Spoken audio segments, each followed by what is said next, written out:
I want to unpack a little bit more what you said there about empathy being seen as coddling sometimes. Because again, I'm thinking what might our listeners be thinking?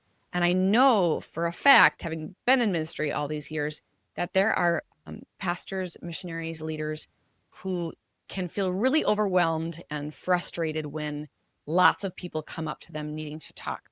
There was even a term I remember growing up in ministry. It's still used today because I've heard it, extra grace required. Oh, it's those extra grace required people. And they might finish up a church service or a meeting or a small group, and people come up to them and want to share. And something that I've seen happen in ministry, and this isn't to get down on anybody, this is also pastors, missionaries trying to manage their own emotions, but people will come up, start to share a story, and they'll cut off the story within about 60 seconds to 2 minutes because that's what they've got. And they'll just say, let's just pray about that. Let's just take it before the Lord. And for the person that can feel, it might be okay with some people, but for some people, it feels like you didn't even listen to what I had to say. You're using prayer as a way to shut me up. So what would, and I understand as somebody who's trying to manage their own emotions as a leader, you cannot sit and listen all day long, but what would you say to that missionary, to that leader who is feeling overwhelmed by some of those big feelings that people have and just think, how do I efficiently and appropriately extend empathy when there is so much going on in my life? I think we all can relate to that. Maybe even on both sides of the example. Sometimes someone put a hard boundary on me and it was hurtful, or sometimes I was just so exasperated or tired, I put that hard boundary out on somebody. And yeah, it doesn't feel good when someone shuts you down, just saying, well, let's just pray about this. So that's abrupt. Prayer is a beautiful thing, but the mechanism going on there can feel hurtful. So a gentler approach is with empathy.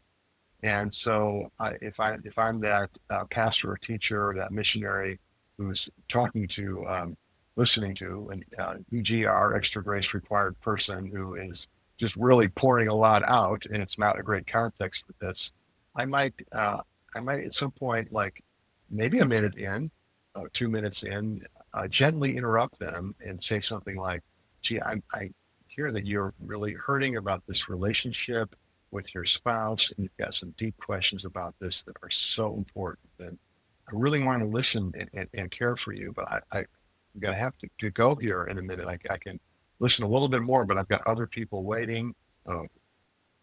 Set an appointment later, or I can refer you to this person that you can talk to, or we can pray about it in a minute here. I just need to let you know I'm going to be running out of time here. So that's sort of a empathy first, putting words, summarizing what the person's been saying, putting words to what they seem to be feeling, and then setting a gentle boundary that's not like, slam, bam, man, go away. It's kind of like, I got another minute or something.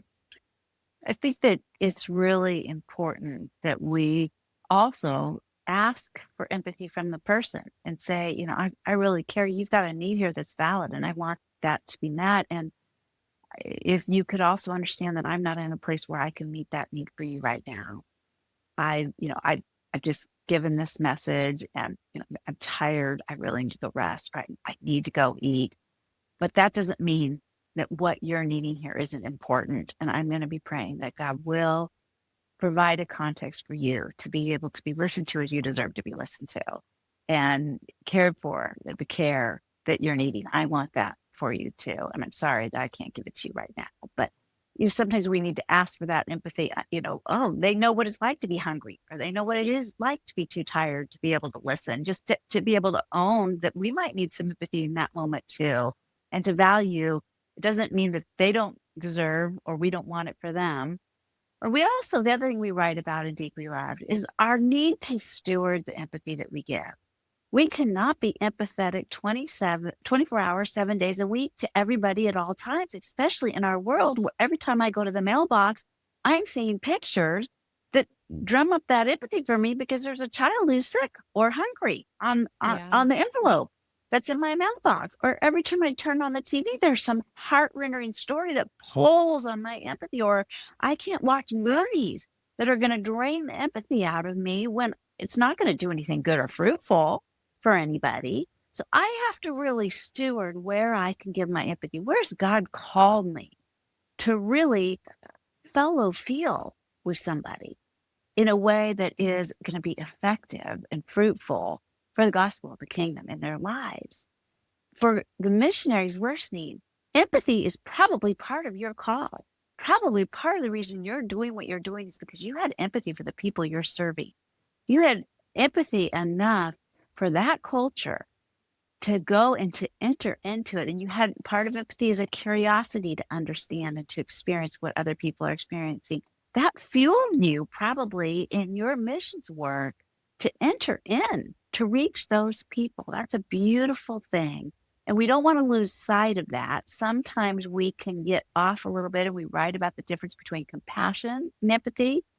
Sometimes if we are working with compassion to meet a need, but it's not empathetic anymore, we're doing it without true empathy for what the need is, it actually can do harm. Well, because we can end up taking over responsibility for somebody, disregarding their own human dignity, and just taking over and, providing all food to them, but not teaching them to fish. That's not compassionate. It might be a compassionate service. We might say it's compassionate, but if we're not having any empathy for the dependency they feel on us, well, we're missing out a little bit on it's not fully compassionate. I love that you said fellow feel there before, Kristi. What a great way to say empathy in a different way. A fellow feel with somebody else. And then also just love the examples that you both shared and how you summed that up. That was so respectful how you both gave those illustrations of how someone can take care of themselves and be there for other people. But like you said, Kristi, we don't have limitless amounts of empathy to give. Bill, you brought up Jesus earlier. If we're going to imitate Christ, he took time away to care for himself. He didn't go around saying yes endlessly without sleeping and having empathy for himself. So thank you for bringing that in. And for people who might just be like, I don't have to give what it is you're telling me I can give. Well, you clarified that. You are not saying give beyond what you're able to give. Hey, missionary friends, we are so glad you joined us today. Make sure to subscribe to our channel so you'll be the first to know when a new episode drops. And click like and comment below. We love hearing what's resonating with you and what you'd like to hear more of.